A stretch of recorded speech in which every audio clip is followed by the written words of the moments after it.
দুঃখের কথা কি আর বলবো বলেন। গোসল করতে গেছিলাম, পান্তি নামছি, তারপরে ডাক দিছে যে মাছ নিয়ে আসছি। এই যে তো যখন তখন মাছ নিয়ে আসবে, আর এখন মাছের সিজন যেহেতু, আর ঘেরে গেছিল তো খাবার দেওয়ার জন্য, তো এই মাছগুলো নিয়ে আসছে। তো আসসালামু আলাইকুম, কী অবস্থা সবাই কেমন আছেন? আশা করি সুস্থ এবং ভালো আছেন। আলহামদুলিল্লাহ আমি বেশ ভালো আছি। তো চলুন কি রান্না করছি সেটা দেখা যাক। এই যে অনেক কিছু দিয়ে রান্না করব আর কি, কলা দিয়ে, বেগুন দিয়ে, আলু দিয়ে, এইসব আর কি পাঁচমিশালি রান্না। আজকে মাছ দিয়ে রান্না করব। তো আজকে মাছও ভাজি করব। অনেকগুলো মাছ নিয়ে এসে ছোটো বড়ো সবই তো দেখলেন। তো এখন মাঝে মধ্যে এমনই হবে, গোসল করার টাইম হবে না, অনেক দিন আসর পর্যন্ত মাছ কাটা বাছা লাগে। এই যে শীতের সময় আসছে, মাছের সিজন আসলে মনে করেন চারিদিকতে মাছ আসে। আমাদের মাছের সিজন আসলে অনেক কষ্ট হয়, মাছ কোটা ধোয়া এগুলো অনেক। আসলে কি জানেন, আর আমরা মাঝখানে গ্রাম, মাঝখানে একটু টাউন মতো মনে করেন, বেশি গ্রামের ভিতরে না আমরা।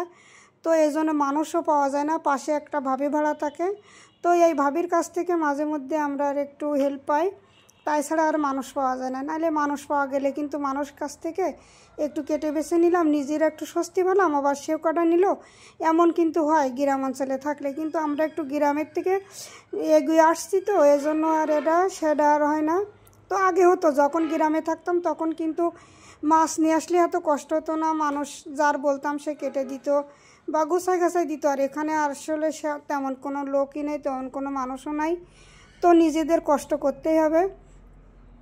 তো গোসল করে আবার আর রান্না করতে বসলাম। এই যে মনে করেন যে এই মাছ ধোয়া কোটা করতে করতে দিন শেষ হয়ে যায়, এমনও সময় আসে দুপুরে খাওয়া দাওয়া হয় না।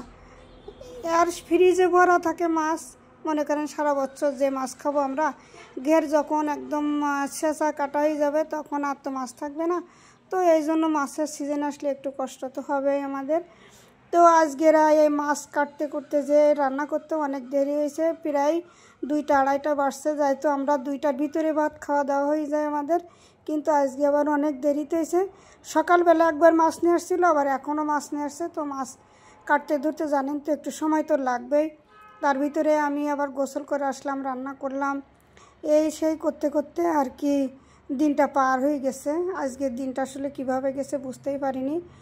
তো কি বলবো আর, গ্রামের মানুষ আমাদের যেহেতু কাজ তো করতেই হবে, আর টাউনে নেই তো আমরা যে টাউনের মানুষ কাজের বুয়া রাখবো, কাজের মানুষ রাখবো, আসলে এমনটা না।